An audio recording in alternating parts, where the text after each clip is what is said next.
আসসালামু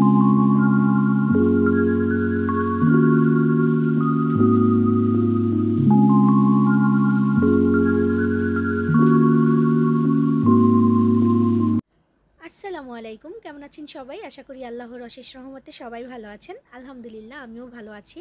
চলে এসেছি, না নতুন কোনো রেসিপি নিয়ে আসিনি। আজকে আমি দেখাবো ধনিয়া পাতা কী করে সারা বছরের জন্য সংরক্ষণ করে রেখে দেওয়া যায়। শীতকাল তো চলেই গেল, শীতের দিনটাতে কিন্তু প্রচুর পরিমাণে ধনিয়া পাতা পাওয়া যায়, কিন্তু শীতের দিনটা চলে গেলে কিন্তু পাওয়া যায় ঠিকই, ধনিয়া পাতা কিন্তু অনেক বেশি দাম হয়ে যায় তখন।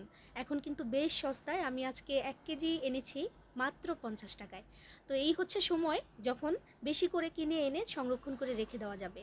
তো আমি আজকে সেটাই দেখাবো। আমি এখানে নিয়েছি কিছু ধনিয়া পাতা। তো এইগুলোকে প্রথমে ভালো মতো ধুয়ে নেওয়া লাগবে, আর এর মধ্যে যে ঘাস থাকে, অনেক ধরনের ঘাস পাতা কিন্তু থেকে যায়, সেগুলো আমি ভালো মতো আগেই বেছে নিয়েছি। এবার এগুলোকে ধুয়ে নেব। বড় একটা বোলের মধ্যে পানি নিয়ে নিয়েছি। এখন আমি যেগুলো নিয়েছিলাম ধনে পাতা, 2 ভাগে আমি ধুয়ে নেব। 2বার 3বার করে একটু পানিটা বদল করে করে ধুয়ে নিতে হবে এগুলোকে। এর মধ্যে কিন্তু প্রচুর পরিমাণে ময়লা থাকে, সবাই জানেন, এই জন্য একটু কচলে ভালো মতো তারপর ধুয়ে নিতে হবে। এটাকে ধুয়ে আমি এখন ঝরা দিয়ে দিব, পানিটা চেঞ্জ করে 2-3বার তারপর ধুয়ে নিই।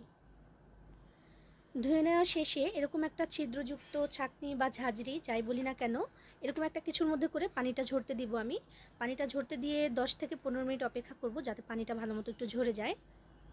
এরপরে একটা সুতি কাপড় অথবা একটা টাওয়াল এভাবে বিছিয়ে এর মধ্যে আমি এগুলোকে একটু পানিটা ভালো মতো যাতে টেনে যায় সেই ব্যবস্থা করে দিব। কারণ এটা রেখে দিলে পানি থাকলে কিন্তু এটা মোটেও ভালো থাকবে না, নষ্ট হয়ে যায় সেক্ষেত্রে। তো নষ্ট যাতে না হয় সেজন্য এই ব্যবস্থা।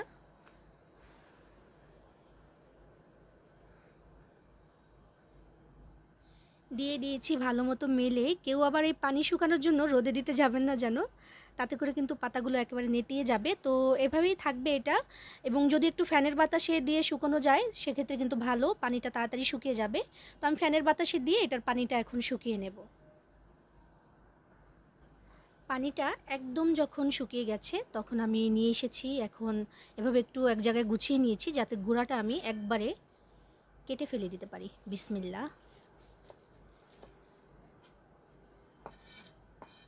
এই গুঁড়াটা আসলে আমি ফেলে দিব না, এই গুঁড়াটা না আমি টবের মধ্যে লাগিয়ে দিব। এই গুঁড়াটা লাগিয়ে দিলে কিন্তু সুন্দর হবে।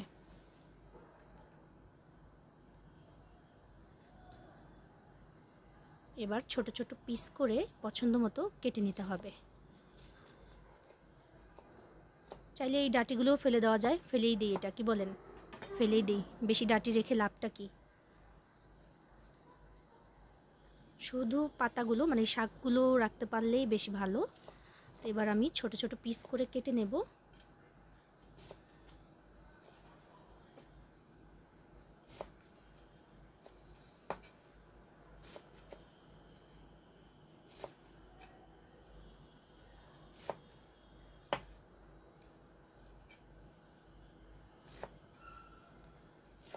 এভাবে রেখে দেওয়াই বুদ্ধিমানের কাজ। সামনে কিন্তু রমজান চলে আসছে এবং তখন ধনিয়া পাতার এত বেশি দাম বাড়বে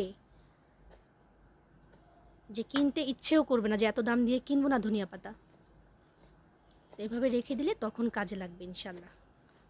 হয়ে গেছে, কুচি কুচি হয়ে গেছে। একইভাবে আমি বাকিগুলোও সব এখন কেটে নিব। সবগুলো ধনিয়া পাতা কেটে নেওয়া হয়ে গেছে। এবার আমি এই রকম একটা জিপলক যে ব্যাগগুলো আছে সেই একটা ব্যাগ নিয়ে নিলাম। এখন এর মধ্যে আমি এই কুচি করে নেওয়া ধনিয়া পাতাগুলোকে নিয়ে নেব।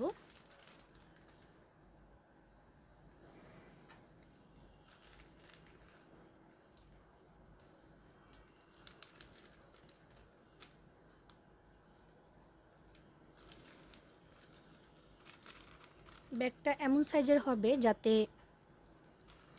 হাওয়া বেশি না থাকে ভেতরে, মানে পাতাগুলো নেওয়ার পরে হাওয়া যাতে থাকার জায়গা না পায় সেরকম, এরকম একটা ব্যাগ নিতে হবে, মানে এমন সাইজের নিতে হবে।